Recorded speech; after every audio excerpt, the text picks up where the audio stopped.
Welcome to the Weight Loss Podcast, where we offer solutions to the obstacles you face when it comes to achieving your health and fitness goals. As a married couple who's lost a combined weight of 100 kilograms and 11 clothes sizes, our raw, real, and relatable stories will show you the path you must walk to achieve and, more importantly, maintain the results you know you can reach. Because we know it works. So get ready to share the success and show the results with your hosts, Matt and Courtney.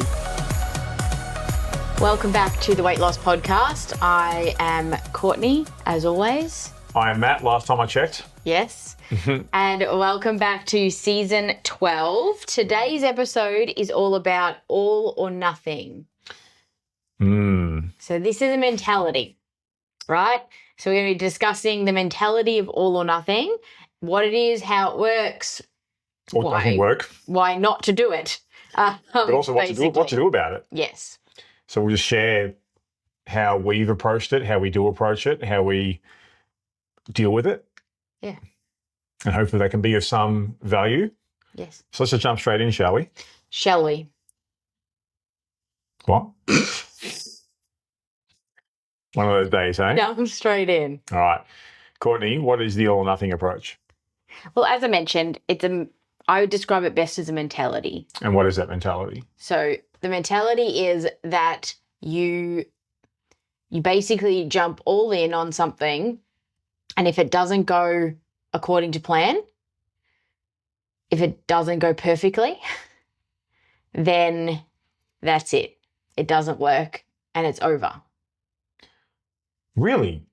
I'm so glad you mentioned that. I look at it differently. What do you see? What a hot start. The first thing that... You can tell we discussed this before we start recording. Well, it makes for better discussions when we have a plan and a layout, but we just flesh it out. Yeah. So what you said, I completely agree with. The first thing that comes to mind for me is actually the mentality of, well, I can't do it all, so I won't do anything. Oh, okay. So like before you even start. Yeah. So I'll give you a good example. One that I see a lot with people is you might have someone who has some sort of health condition, injury, some sort of limiting factor that might, and this is a real low-hanging fruit here, that will prevent them from doing many forms of exercise. Yep. Or in some cases, they might be on temporary standing orders to do nothing but walking. Yeah. They want to work on their health, their body, their shape, their fat, weight loss, etc. But, well, you know what? Because I haven't got clearance to do all the exercise, I'm just going to wait and don't do anything until I've got that clearance. Okay. So I won't worry about my eating habits. I won't worry about the rule of proximity and, getting into my meal prep. I'll just do nothing until I can do all of it. Does that make sense? It does. That's what comes to mind to me when I think of all or nothing. Yeah. Is, well, I can't do it all, so I'll just keep the can down the road. Yeah. Okay. Until I can, which is like, well, that to me, it's like it implies that, well, if you can't do anything, you may as well do nothing, which defeats the fucking purpose. Yeah, it does. So we have two different approaches here, but I completely agree with what you say. I think they're both right. I think the difference of approaches is that yours basically comes from before someone even starts. Yep. And mine comes from when someone's already started. So then, have we then just illustrated how this thing can come up along the way? Yes. Okay. Yes. Great. So I think if we go then back to what is it, I think the broad aspect is then that it is a mentality where you want to be successful at a certain thing. Yeah. And you're basically not willing to deviate from a plan, whether that be before you start or once you've started. And if a deviation from that plan happens, it's all over. I think we can then potentially agree that it is a self-limiting belief. Yes. And a self-limiting mentality that can pop up in different forms along the way. Yes. Yes, I do agree with that. So would I say high five, we're both right? Yes, I would say high five, we're both right. So why is this an issue? Well, I'll tell you what. Let's both answer this question from the Different point perspectives. precisely. What do you think? Yeah. Shall I? Yep. Well, it's an issue for me with the example I gave because it's giving yourself an excuse to do nothing. And it is, I use the phrase, kicking the can down the road for later on. Yes. So even though and I'll use that example I mentioned before about someone who can't exercise right now for whatever reason, you fall into the trap of thinking to yourself then, well, I can't do this one thing, so the whole thing is just not going to work. So it prevents people from improvement in some area because it goes against the phrase that we like to say of control the controllables. Yeah. So you might be someone where you think to yourself, I have to do A, B, C, D, and E to get this done, but I'm currently limited on A, B, and C, so I won't bother doing D and E. But my perspective would be where I am now, well, those things, D and E, that you can still do that are in your control, why not start there? Because especially when you're a beginner with this, the important thing, to me, it's more important just to make a start probably more so than what you're actually doing. Just get started somewhere and then chip away at it. So I see it as an issue because it can be used as an excuse to prevent you from starting. Yeah. And literally all you're doing is delaying everything. And especially when you've got a chance to work on things now, because what's the best time to start something? As soon as you're ready to start. Today. Actually, no, the best time to start something was yesterday. Yesterday.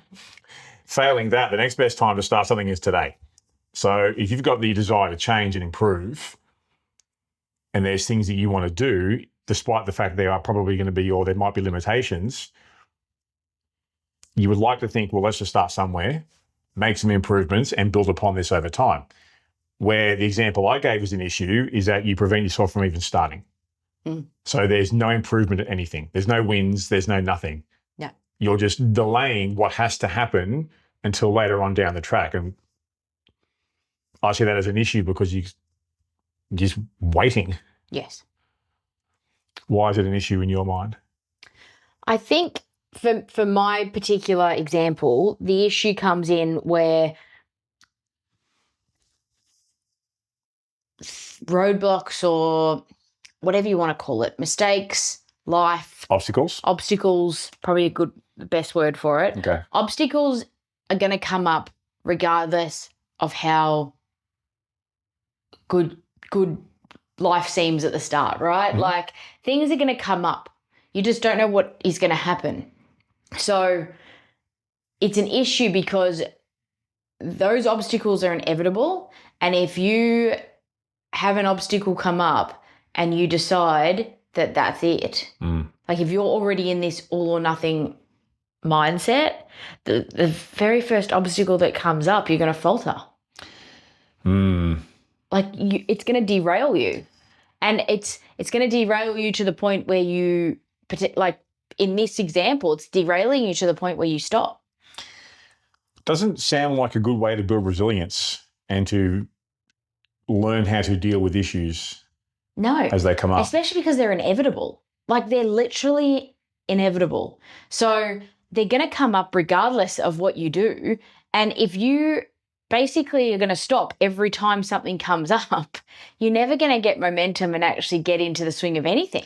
You also then, that's a good point, because you're not going to prove to yourself that you can handle hard things. Yeah. And I mean, you may as well, at that point to me, you may as well stop trying to start. Because it's not, what's the point? Like you're putting yourself through this over and over and over again, this stop-start, when it's pointless. It's like on a Monopoly board every time something happens and you go back to the start. Well, what's the point? I agree with that. I'm not sure I agree with, well, you shouldn't bother starting. The issue is, are you learning from what's happening? No, the issue is don't have that mentality, because obstacles are going to come up, and learn from them and move forward. And do what we've discussed in other episodes, like celebrating small wins, like dealing with adversity, like setting better expectations. Like these are all things that you should be doing. But if you're just going to constantly stop and start, don't start until you're ready to really start, because that's not going to be helpful to anyone. Like it's not helpful to you. It's not helpful to people around you. It's just pointless. How can this backfire? I think in my particular example, it's going to backfire because you're going to go on this, like I just mentioned, you're going to go on this roundabout of you're going to continue to stop and start. Because if you're going to stop and try to go back to the start every time something happens, because it's all or nothing, right? So it's either you've got this mentality where you're all in or it's useless. Mm-hmm. You're all in and it's going to happen this particular way, or the system's faulty, or the program's faulty, or something's faulty about it, and you're going to go back to the start and start again. Mm. And you're going to get stuck in that carousel of just going around and around and around. Carousel or hamster wheel? Whatever. And the problem is often I think those people with those mentalities, they often jump programs too, because then it becomes the program's fault, or then it becomes the gym's fault, or then it becomes life's fault. Something's fault. And rather than addressing the problems or addressing the obstacles and finding workarounds, and you might take a couple of steps back, but then finding ways to move forward again. We don't go all the way back to the start. So in that particular scenario, the backfire is going to come in because it's just going to erode any sense of good feeling that you have about starting a new program, about changing your life, that it's going to kill your momentum. It's going to kill your confidence that you have the ability to change. Yeah. And that you have it in you to do something different with your life. It's going to kill all of that. It's probably going to kill any sort of little sense of motivation that you have. It's going to kill your support system because the people around you are going to stop having confidence in you because you're going to stop and start all the time. Can that be where it comes up where you might have someone in your circle that's like, oh, here we go again? That I think that all or nothing approach comes in because it kills their confidence too, right? It kills their confidence in supporting you. Because every time something big comes up where you're supposed to be leaning on your support system, you bail out. You're just giving up. You know, it also does. That's a great example because it also shows you how far you're going to go every time until you stop. Oh, sorry. Whoa. That probably sounds loud. Does that make sense? Yeah. Because a big part of long-term success with this is being willing to break new ground and go further beyond your previous bests. So it might be an example I would give if I were to ask someone, and this is a question I'm pretty fond of, what's the longest you've ever stuck with a weight loss attempt? I ask people that question a lot. And you can get obviously varying answers, ranging from as short as, I'm usually with things for 2 weeks to a month, upwards to, well, I stuck with this one thing for 6 months, or maybe sometimes even longer. That answer to that question tells me the real challenge they're going to face is when they get to that time frame. Yeah. Because that's when they've stopped before. And this approach you talk about plays right into that. Because if you're someone that tends to have that all or nothing mentality, and then once life throws you a curveball, which PS it's going to, inevitably, and you fold up like a cheap deck chair and go away, that tells me that the next attempt you do, the challenge for you isn't what you do at the start, it's what you do when it gets a little hot in the kitchen. But the approach that you speak about, Courtney, is one where you never show yourself and you never prove to yourself that you can actually get past it until you do. Yes. That's a great point. I can see how that can backfire because you're just constantly retreading old ground. Yeah, yeah. Which is where you'll speak to people and ask them about their prior experiences on prior attempts or prior programs or whatever it might be. And it so often tends to be the same shit. Just with a different logo, a different trainer, some different expert that's helping them, or some different app that they've signed up for, and they get to the same spot and stop every fucking time and get derailed every time. And often, you bring up a good point, by the way. Sorry, I don't mean to cut you off, but it can be easy to shift the blame where like, life got busy. Yeah. I got stressed. Kids this, husband that, wife this. Like, no, you don't have a problem with those things. It's a you problem. Yes, it is. And I don't think in my particular scenario, I don't think that it's necessarily a case of, you might go through a program and not always find success. You're not going to think that this, I wonder sometimes whether this mentality also comes down to our obsession with quick outcomes. Okay, tell me more. Because we're always, as a society, especially these days, we always want a quick outcome. Our expectations on results have gone up in terms of timing, right? So we expect things quicker. Yeah. Technology, everything, we get an expectation, we get our news faster, we get our communication with people faster. You also get your questions answered faster. You whip your phone out. Questions answered faster. Yep. We can write. Tech has allowed us now, especially with the AI as well, it's allowed us to get everything so much faster. We can write letters and essays and emails so much faster. It's instantaneous some of the time. Whereas I think that just goes along often with our expectations and our mindset of where we expect things to go into a certain direction. So I think that the all or nothing approach is really tied into expectations. And I know we've spoken about expectations a lot in the past. And we'll continue to. And we will continue because it ties into so many things, right? Well, expectations can literally be the thing that sets someone up to fail or succeed. And I think that expectations tie in a lot with this scenario that I have, where people have an all or nothing approach once they start. And for yours, which they have an all or nothing approach before they get started. Yep. Because both scenarios, your expectations are also off. And we have this expectation that we're supposed to, either the process is supposed to be smooth, or we have this expectation that we're supposed to get results really fast. Would you say then that an all or nothing mentality starts from misaligned expectations? Yes. Okay. I think expectations is huge with all or nothing mentality. Okay. I think that it's not the only one, but I think that it's a big one. Like a core. I think it's one of the biggest ones. The only other one that I'm thinking off the top of my head right now would be like fear of failure would be the other one that I'm thinking is like quite up there with this. Because especially with your scenario, right, which is I'm not going to start until I have everything lined up. Yes. And it's usually because they are afraid that if they start before they feel comfortable with everything lined up in a row, they're going to fail.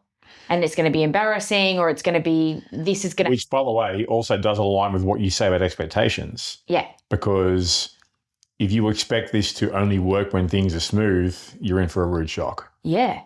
And if your time frame expectations are off, then for sure, you're going to constantly also find yourself in this hamster wheel. So like if you get started, something goes wrong and you've got this all or nothing approach where then it's fucked basically. Sorry, but the whole thing's done, right? Throw it all in the bin. Throw it all in the bin and start again, right? Yeah. If you have that mentality, then your expectations were off because either, as I say, you were expecting this to be smooth sailing, or you're throwing it out because it's taking longer than you wanted and you're getting frustrated. I'll tell you something. I would say if this is your first time around and you run into those issues because your expectations are off, I probably can't blame you. Yes. Because you have to go for your lap around the track to figure it out. If this is your 4th, 5th, 7th, 12th, 13th attempt, it's a you problem. Definitely. It's a you problem because your mentality is off. And you haven't learned from past experiences to allow you to improve for the next time out. Because I think not only learned, I feel like you just haven't developed. Like you have to develop yourself and your mentality. Like you have to continue to work on your mentality. Yes. This is not just a eat the right food and exercise thing. Like that is so insultingly oversimplified. Constantly work on your mental health through this as well, and how you perceive the world, how you perceive yourself, your body, your support network. everything. And that's going to evolve as well over time. How you adapt as you move into different chapters of your life. Yep. How you adapt to resilience, how you adapt to your expectations, how you celebrate those wins we talk about, how you keep yourself quote unquote motivated during this time, how you deal with all of that is you working and growing within yourself and your mental health and your mental outlook on the world, on your life, on your journey through this, like all of it. And you've constantly got to adapt through that. And if you're constantly got this all or nothing approach that's affecting you in your journey, you are not adapting and you are not prioritizing your emotional and mental health through this process. Well, that's how I would answer the question of how this can backfire, whether it's your scenario or mine. It kind of backfire the same way. It stunts your development. Yeah. It stunts your growth. And it just keeps the ceiling of how far you can go at the same spot every time out. And the ironic thing is, it's going to take longer. Like, the ironic thing is your expectations are so askew and you're so not in tune with this situation, the fact that what you are doing is double, tripling the time that it's going to take you to get what you want. Is this a great opportunity just to mention that the time so many of us spend looking for shortcuts and quick fixes and easy solutions that take years and years and years, it wouldn't have taken you as long if you'd knuckled down and worked on the real stuff. Yeah. Like I had conversations with people that when you ask them like, how long have you been struggling with this? And the answer is like 10 years, 20 years, 30 plus years. And then it's like, well, what have you been doing in that time? Oh, fasting, keto, Weight Watchers 7, 8, 9 times. Ozempic now is the new one, the new hotness. And it's like, well, at what stage do you just come up with the idea and admit to the fact that like this shit hasn't worked? That's why you've been doing this for 10, 20, 30 years. Now, when you have an approach, and I don't want to fall into the trap of this sounding like a sales pitch because it's not. But when you have an approach like ours, and we get to work on the shit that actually counts, the below the surface stuff, habits, mentalities, routines, things like that, literally in 2 years, you'll be a new person. A completely new person, like unrecognizable to yourself. So many people get just caught up looking for the quick fix, and it takes them fucking years and decades of going through that. And this could have been sorted out a whole lot sooner. Sorry, a tangent, but you made that come into my mind. But definitely in terms of backfiring, it just stunts your development. You're stuck in the same fucking spot year after year, attempt after attempt, until you break through that plateau. Because it's a mental plateau. Would you agree with that? Yeah. It's a mental plateau because you get to a certain stage, whether that stage is before you start or, as you pointed out, Courtney, when you're on the way, and you always get to a certain point and you fold. Sooner or later, you've got to be prepared to break through that.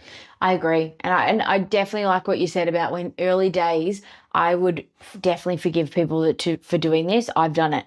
Like, I feel like you always have to have grace with people. Can you share some examples? Yeah. I mean, I've always had times in my youth, like through my teen years, where I tried different things. So I tried to join the gym, stopped going. I tried to... Why'd you stop? I think at the time when I was a teenager, it was just one of those ones where I didn't have a clear idea of what I was doing there, didn't have a set routine, and then it was just really easy to stop going. It was really, really easy to just like have that honeymoon period at the start where you were just like in it and yes, I'm going to do this and I'm motivated and I'm, and then it's really, really quickly and easily able to get dejected, and especially when you don't have a clear plan. Okay. It's really easy to get dejected when you've got no plan on what you're actually doing and what you hope to achieve from it, other than I just want to look better. how mentally, as a bit of a side to that, how mentally fatiguing is it to try and approach this without a plan? Oh, it's mentally fatiguing is a good word for it, but it's just impossible would be the other word that I would use. It's just impossible because at some point your lack of plan will come back to bite you in the ass. Like it doesn't really matter. I think it's impossible to do this without a plan. Whether you don't, like at some point, you know what I mean? Like you don't start with a plan, but then along the way you've developed one. Eventually you will need a plan. Eventually you have to have a plan. I'm not saying it's impossible to start without a plan. No, initially just start is the advice, isn't it? Yes. It is definitely fine to start without a plan. That's not an issue. But the idea of success without a plan, I think is impossible. I've never met anybody that's had success with this and hasn't developed a plan along the way and stuck to it. And like it just winging it week to week, month to month, it just doesn't work. So, and people might say, oh, I did it without a plan, but I guarantee you if we sat down and spoke about what you do, there's a plan in there. Whether you've registered the fact that you have a plan or not, it's in there. Potentially, if you're convinced that you did this without a plan, my argument would be, well, if you had one, you'd have done it a lot faster. Yeah. A lot more effectively and be a lot further along. Yeah. Yeah. Because often, like, this may be a different podcast topic, but not having a plan leads me straight away to thinking of like, well, I'd rather know why I fail than not know why I succeed. Yeah. As a separate aside.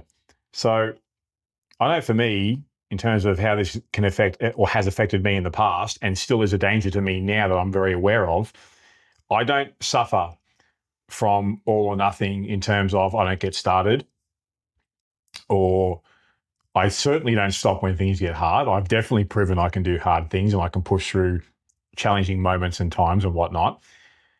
Where it can bite me in the bum is that it can lead to serious analysis paralysis. And you start to run too many scenarios through your head. And you end up thinking about, what if I do this? What if I did that? What if this happens? What if that happens? And then you spend all this time thinking and none of that time doing. Yes. That's how it has affected me in the past. I'm actually pretty comfortable saying, for the most part, I learned when I was younger just to chip away and do what you can. Yeah. Yeah. And that is worked well for me all the way through, but I can still be guilty sometimes of just analysis paralysis.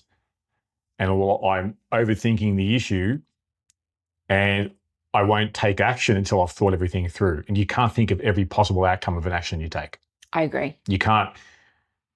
You can prepare as best as you can, but sooner or later, something will come up you weren't prepared for. 100%. You can't plan for every scenario that's going to happen because things just are completely out of your control sometimes.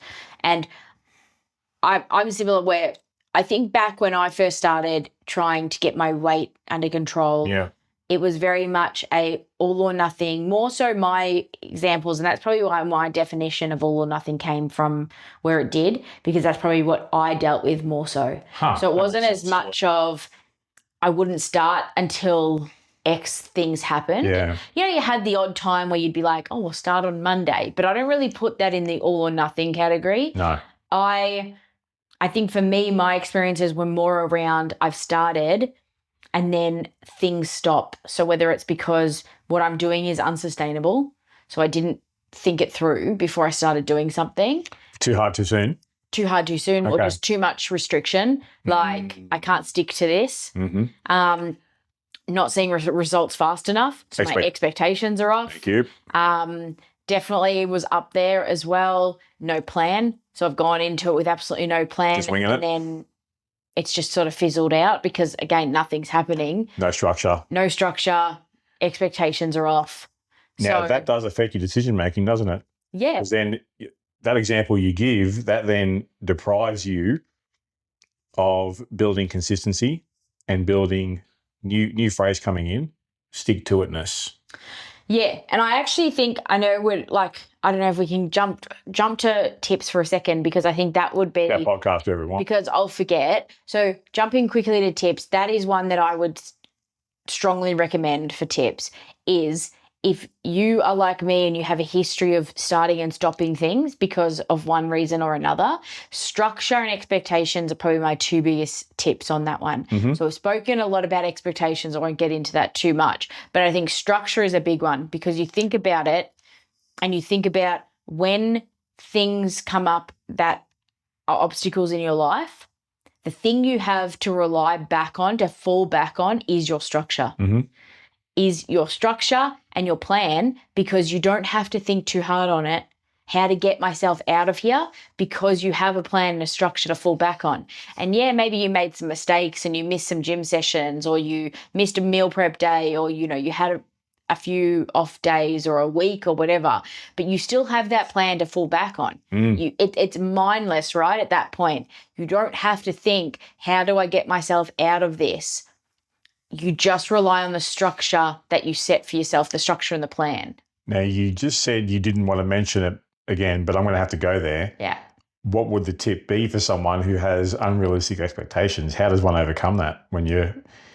I think the first tip is recognizing that your expectations are off. You have to understand, if you are stuck in this cycle of starting something and not finishing it, you have to be able to pause and take a minute to ask yourself why, and really be honest with yourself as to why. Was the program that you chose wrong for you? Like, was it too restrictive or whatever it was?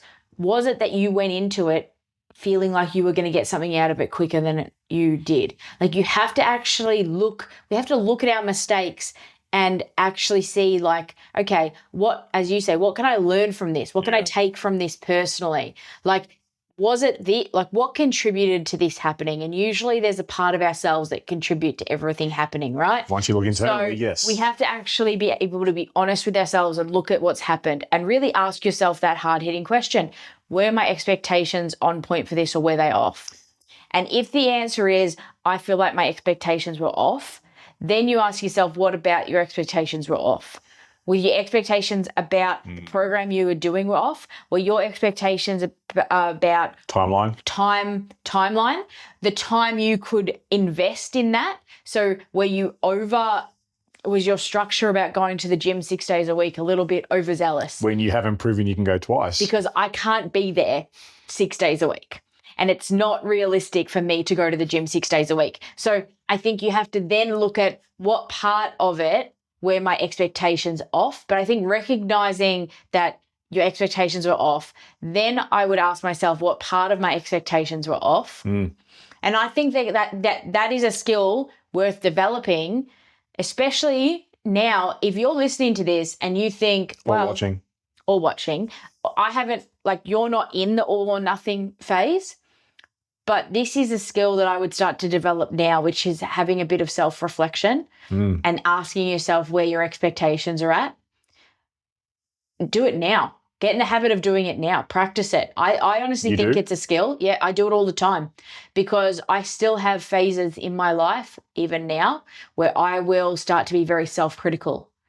And then I'm able to take a step back and be like, why? And it's usually because I've got higher expectations on myself in that moment than need to be. And I think that it's a skill worth developing now, regardless if you feel like you need to or not, because in the future you will need to. Question. Yeah. Is there merit, if you suspect maybe your expectations are off, is there merit in talking to someone who has done what you want to do and getting objective feedback on things? Because it can be hard, especially when you're new to it, to objectively look at your own situation. Yeah. Yep. Is there merit in talking to someone, friend, colleague, a professional, whatever, who's done what you want to do and saying, like, hey, this is what's happening. Like, am I off with this? Yeah, absolutely. So I know for me, with the way I like to work, I like to have people that are at a higher level than me as a sounding board. Yeah, and I think it just depends what you need. Like, again, I think this is where we really need to start getting in touch with our emotional and mental health, right? And what we need, because everyone's different. Yes. Right? So I will internalize a lot of those conversations, and probably only when I really feel like I'm not getting somewhere, then I will ask. Okay. Whereas it's more so for you, that would be like your more go-to is to ask someone who you know who's done it and been successful at it. And I'm just going to ask them. So I'm not saying either one of our approaches is wrong, but we approach it differently. So I don't think that necessarily I'm going to say that one approach is better than the other. You just need to, again, do some work on yourself and figure out what is going to be best for you. So don't be afraid to ask for help. Never be afraid to ask for help, because I think even if you're someone who internalizes stuff, you're eventually going to get stuck to the point where you're going to have to ask. So I'm the same. Sometimes I do need that person to just talk out loud to. But before I get to that stage, I've done a lot of that talking in my head. I've had conversations with myself. But not everyone's like that, right? It just depends what you need. But I would definitely recommend 100%. If you don't 100% know where you want to go in terms of your expectations or what is a solid expectation for yourself. Or if you don't feel confident in being able to see your own blind spots. Yeah. Whether you keep coming up with the same problems and you have tried to sort through it and you still can't, 100% ask. Yeah. And it just, and to me, I wouldn't wait because as we say, you're just wasting time at that point. Like if you're someone like me that likes to try to figure it out yourself first, that's fine. But if you are coming up with the same brick wall at the end, ask. Okay.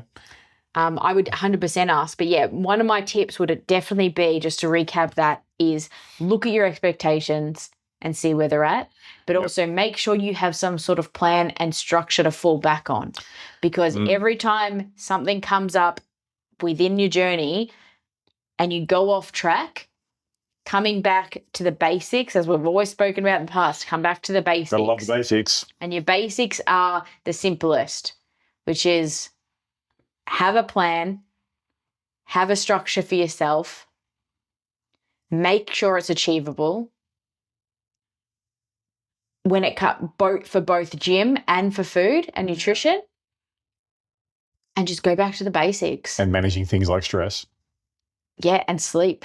Yeah, like real basic stuff, right? So get to the gym the minimum amount of times that you need to in that week, because it will make you feel better and it'll make you achieve something. Well, it's a known mental health intervention besides the physical benefits. Make sure you get food that is going to be beneficial for you in the house. Take out food.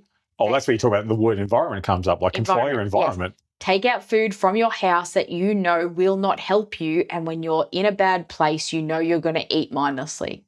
Take it out of your house. Make sure you've got nutritional food. What if you live with people who want that food in the house? Set boundaries.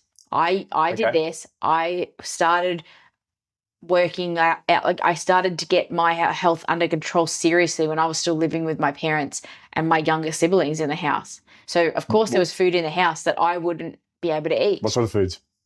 Lollies, like junk food, like lollies, chips, chocolate, sweets, like everything. My family has always been a sweet tooth, so there's always sweets in the house. Set boundaries for yourself and find where you need to be. Control your sleep. Try to control your stress. Those are the basics when we talk about reverting back to them. Even if that sounds like a lot, pick one or two of those things and start there. Literally. And that's where sometimes, like in those situations, when I say like get back into the gym for the bare minimum amount of time. I always like to tell people, like, just prove to yourself you can go to the gym twice a week consistently and then go from there. Yeah. Because I've seen people get absolutely kick-ass results going to the gym twice a week. You don't have to go back into your plan for where you fell off, but you just have to get back into the plan. And usually stripping it back to the bare basics, it doesn't take you long to get back to where you were. But because you have that plan and that structure, you know at least something that you can do, right? It is like a North Star, having a plan. Like, this is what I've got to get back to. Yeah. It's just something to fall back. You don't have to think to yourself today, okay, if I go to the gym, what would I do? Should I go to the gym? How long would it take me to be there? You know, things like that. It's like you don't need to think. You take the extra thinking out of it because you're just going to revert back to the plan that you have. Any other either personal or professional examples you would like to share? I think for me, those ones are in. The other one that I will just touch on, which hasn't really happened for me, but I know like it's happened to a lot of clients, which is injury. we've spoken a lot about obstacles in life that come up, but not, and obviously an injury comes into that, but more specifically, if we want to talk about a specific obstacle, injuries often happen in life, whether it be no fault of your own. It's a risk of being active. It's a risk of being active. Yeah. It happens. And I know that in the past I've seen it a lot with clients where this is where that all or nothing mentality can come 100%. in.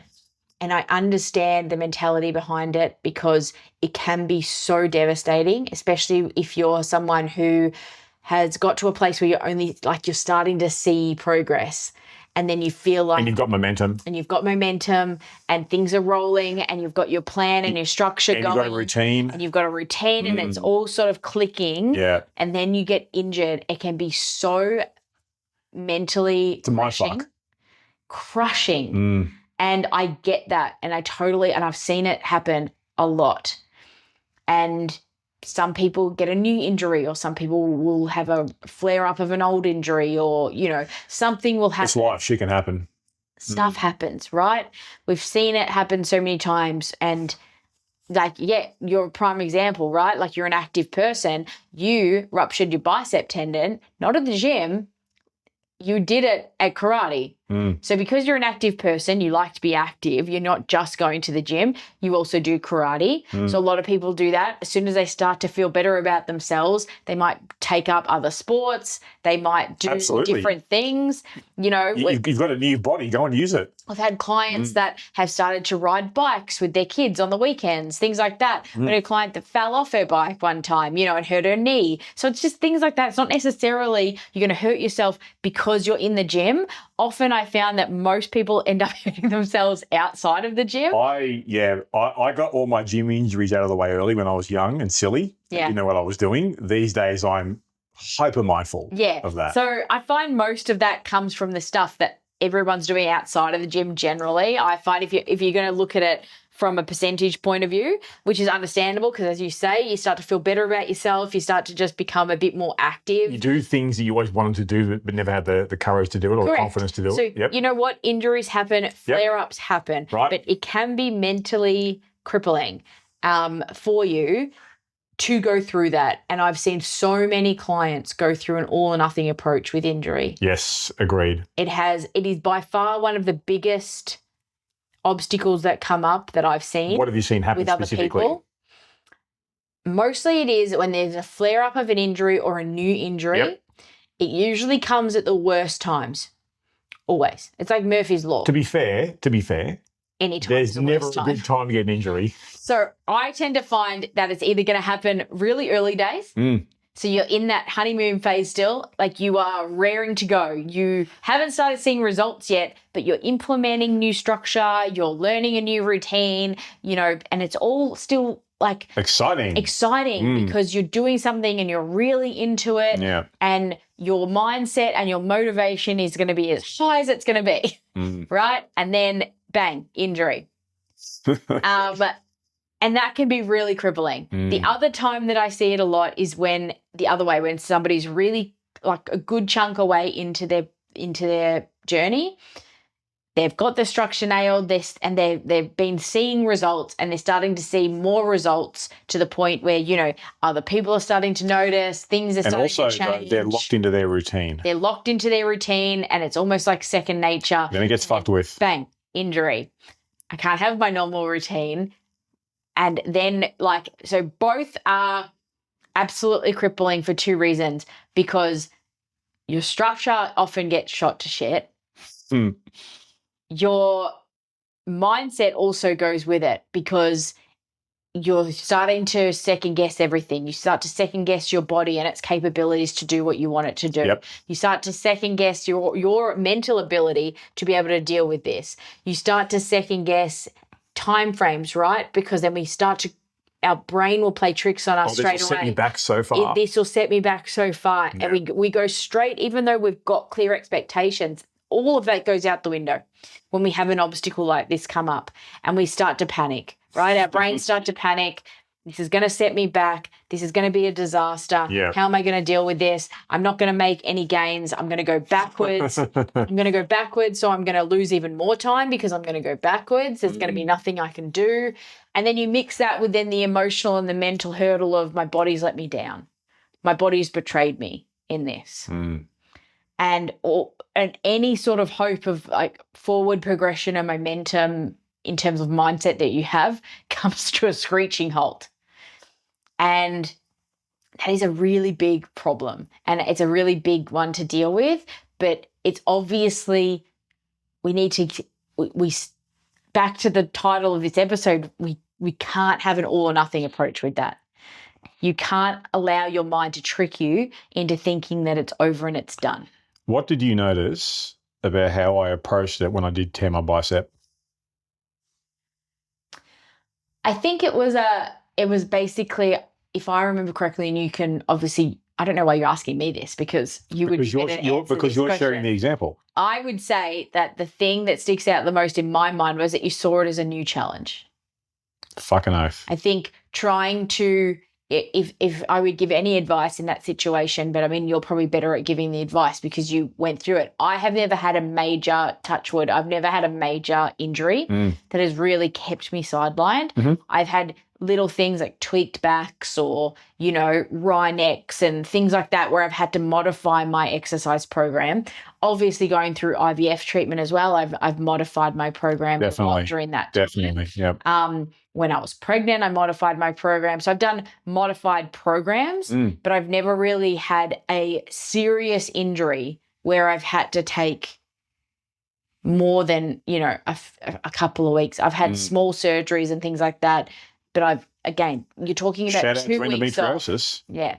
So I've had a couple of laparoscopies, so I've had to take a couple of weeks off. But anyway, I've never had big rehabs in terms of an injury to go through. So you would be probably better to explain this. But my advice would be, correct me if I'm wrong, is to try to change your mindset straight away in terms of this has happened to me and this is automatically like the end of everything. So try to change your mindset straight away to this has happened to me and this is an unexpected challenge that I get to undertake. So I got that injury well into my exercise career, you might say. Yes. So the routine's in place, everything's in place. I looked at it as in a couple of different ways. One, how can I absolutely kick this rehab's ass and be back faster than even the surgeon told me? Two, what can I still do? Yeah. I will do that. Yeah. Oh, okay. Well, since I tore my bicep, I guess bicep curls are out for a while. No problem at all. Upper body's out, but I've still got legs. I've still got legs. I can still walk. I can still do things with my body. The focus has to be, what can I do? Yeah. That's how I was very pleased with how I approached that, because there was no all or nothing mentality there. It's like, well, okay, this is a tough situation. I'm going to smoke this rehab and do very, very well. And I did. They said to me, was it 9 to 12 months? Yeah. And I was cleared out in 11 weeks. If you recall. Yes. I think you approached it definitely like a new challenge. Like if it was a new challenge, but the approach was also, what can I do? I will do that. Yeah. So you basically, again, you defaulted back to your structure that you already had. It was just, how do I modify this to suit where I'm at right now? So it's not like I am doing nothing. And I think that's what our brains often, whenever we come to these sort of hurdles in our journey, our brains will often want to shut down and convince us that that's it, it's over. And we have to not let that happen. And as you said, try to reframe it as a challenge. You reframed it as a challenge really well, because not only you reverted back to your structure to say, okay, I'm going to keep my same, like obviously post-surgery, you took some time off, but as soon as you were able to and you felt fit to, you reverted back to your same structure. It was just modified, right? I don't know if you remember this. I was back in the gym like 2 or 3 days after the operation. Yeah, I think it was the end of the week. Now, remember, how we always like to make the joke that you go to the gym and every day is chest day, bro? For me, every day actually was fucking leg day. Every day was leg day. But you obviously tried to get your structure back ASAP, just modified. And then once that was back, you tried to look at everything with a bit of a challenge, right? And it's obviously works for you as well, works for your personality, because you're the sort of person that enjoys being challenged like that. So it obviously works. With challenge comes improvement. So I enjoy the improvement more than the challenge, you might say. So I think you also have to reframe it from what's going to work best for you. And for you, Matt, it was very much the doctors said that I'm going to recover in this time. Well, watch me. And I'm gonna see how well I can do with my rehab, but also to get this down. You brought up a good point where when you have a routine that's established, it is a real head fuck to screw with that routine. Yeah. And especially because you work your ass off to get the routine in the first place. I completely agree. And the goal for me during that bicep tear rehab was, how can I keep my routine? I still will be doing things at the same time I always did. It's just that the things I would do would be a little bit different for the most part, until things started to improve. Yeah. But that's where that's a good example for me personally. It's just the find a way mentality. Yeah. That's all it is. Like, sometimes life sucks, it's unfair, shit happens. It's a challenge. Yeah. What can I do to find a way to keep pushing forward? Because even if something like, touch wood, not that this is necessarily a wooden table, but I'm touching it anyway. If I copped a bit of wood in there. If I copped some big ass injury again at my martial arts training, I'd approach it the exact same way. What can I do? I'll do that. What's in my control? Yeah. I think it's the biggest tip. Sorry, Courtney. The biggest tip. If we're going to tips, we're in now. Tips. Yeah. Biggest tip I would give is control the controllables. When it comes to like an all or nothing mentality, it's all or nothing mentality is not compatible with long-term success and growth and development and improvement. These two things don't fucking mix. They're not friends. Correct. Right? The find a way mentality, the control the controllables approach, is really good friends with success, development, improvement, growth, skills. Yes. Find a way, control the controllables, and just keep fucking going. Yes. Which, I mean, that might be like the ultimate tip of this entire podcast history, is just keep going in it. Yeah. You mentioned a tip about expectations, which was great, where check your expectations. Check your expectations. Be it check it internally, and don't be afraid to check it externally if you need sounding boards. And work on it now. Don't wait for there to be a problem to start working on your expectations. What's the phrase? Prevention beats cure.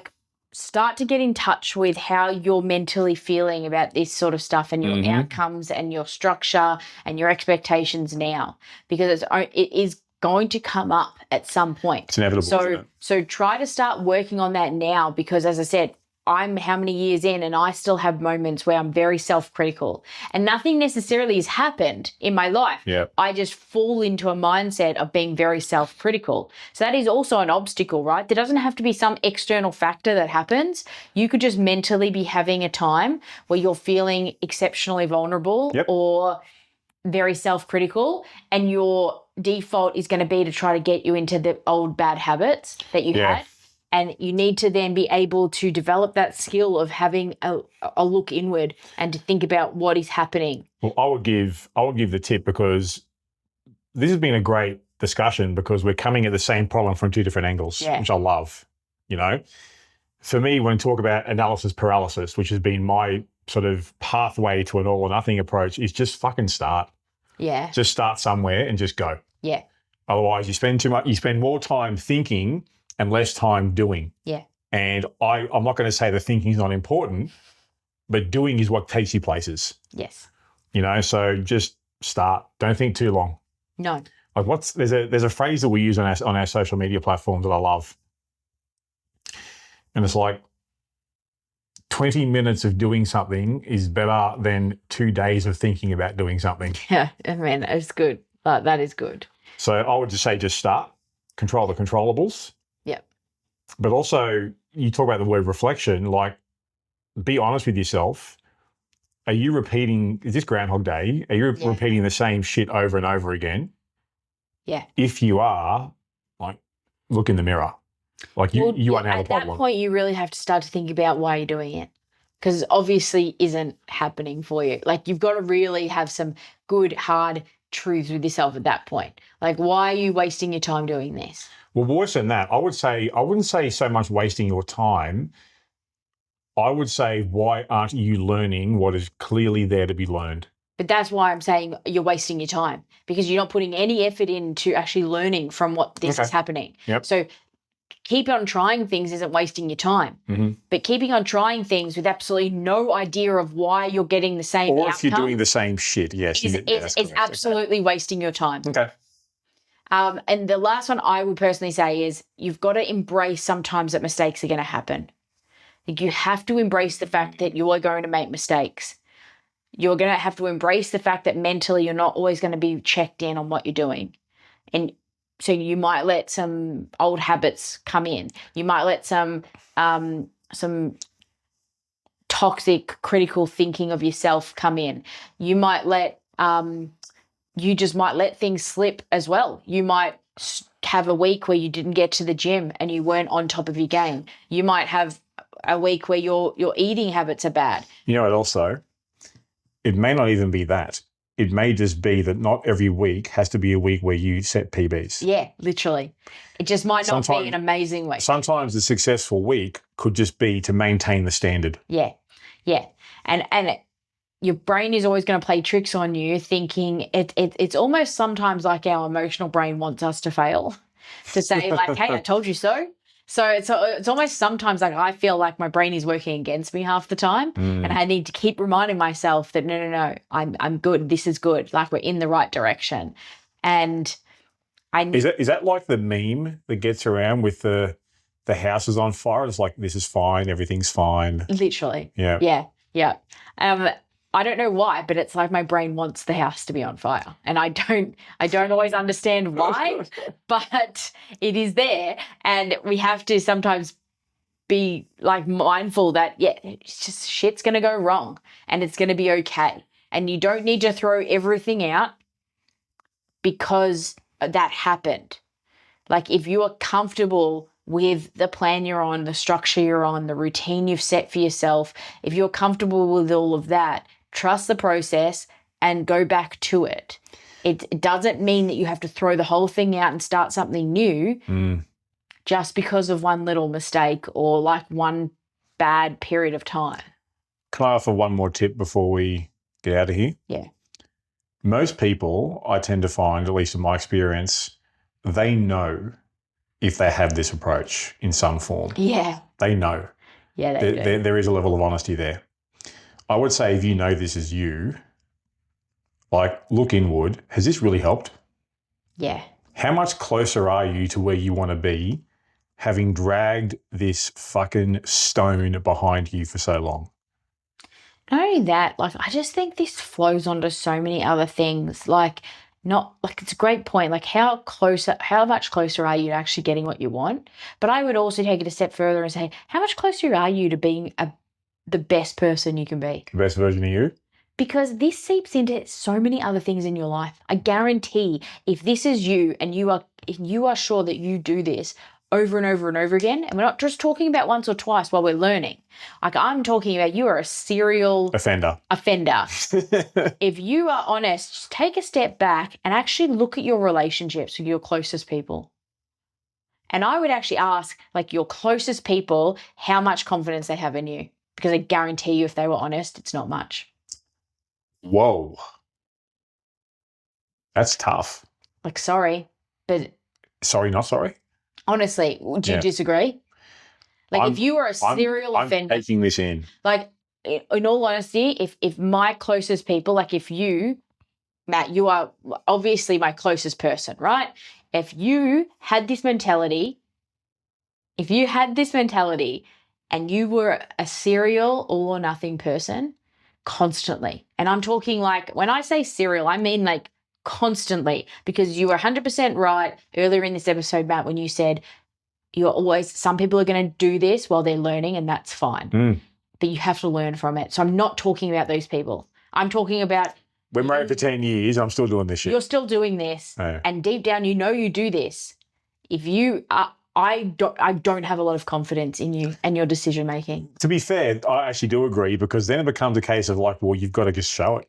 I just don't have, got to show it. But I just think it filters into so many things. I personally then don't have a lot of confidence in any of your decision making, because I think, well, what else are you not going to do? This is probably going to step on the toes of the relationship podcast.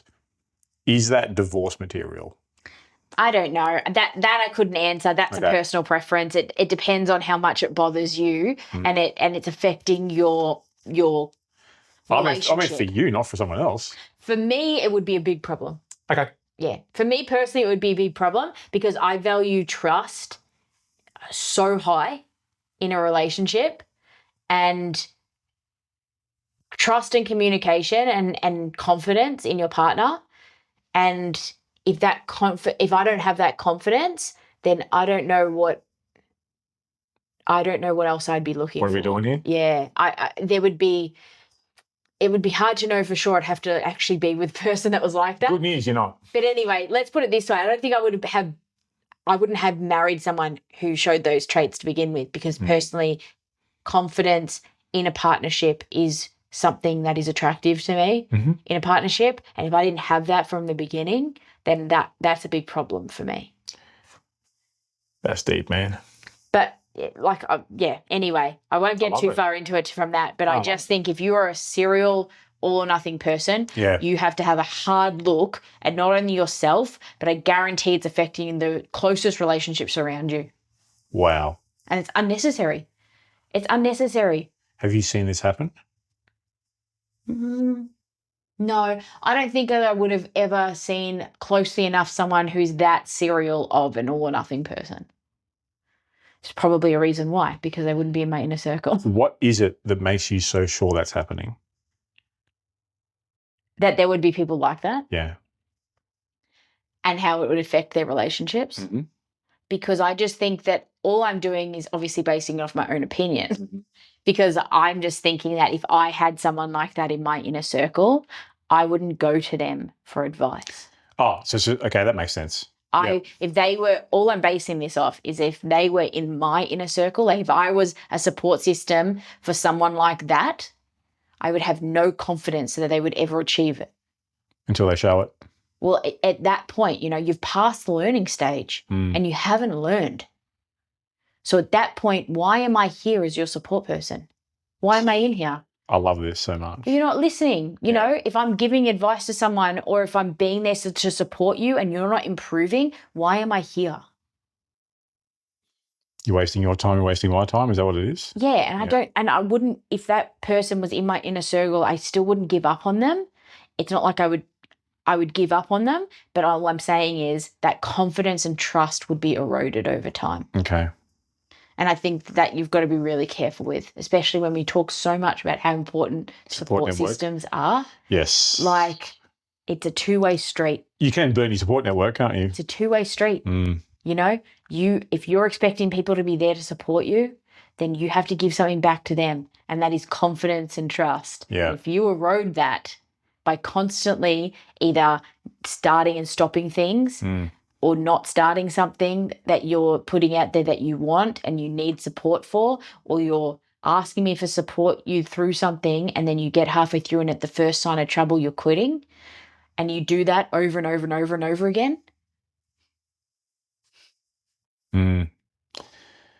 I can't top that. Let's wrap it up. Yeah.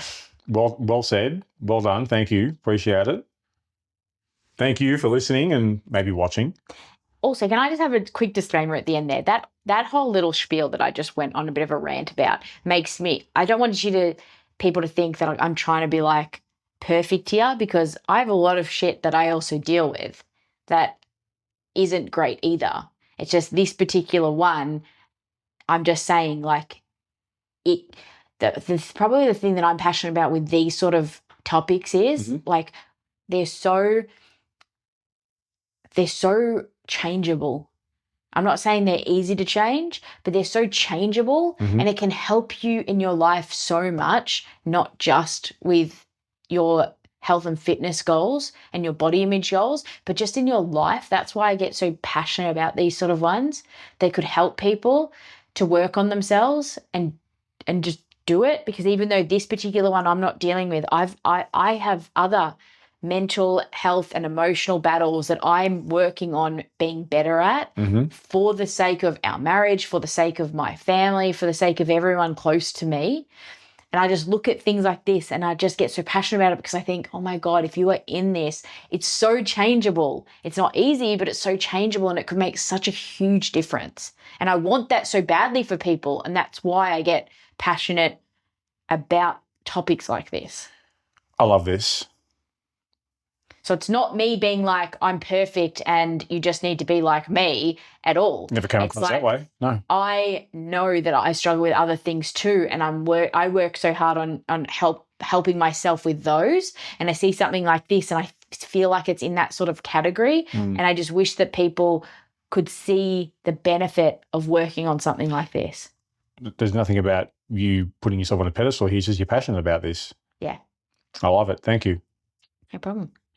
Let's get out of here. Yes, it's definitely enough from me. Hopefully this has been of some help, whether you're listening or watching. Yeah.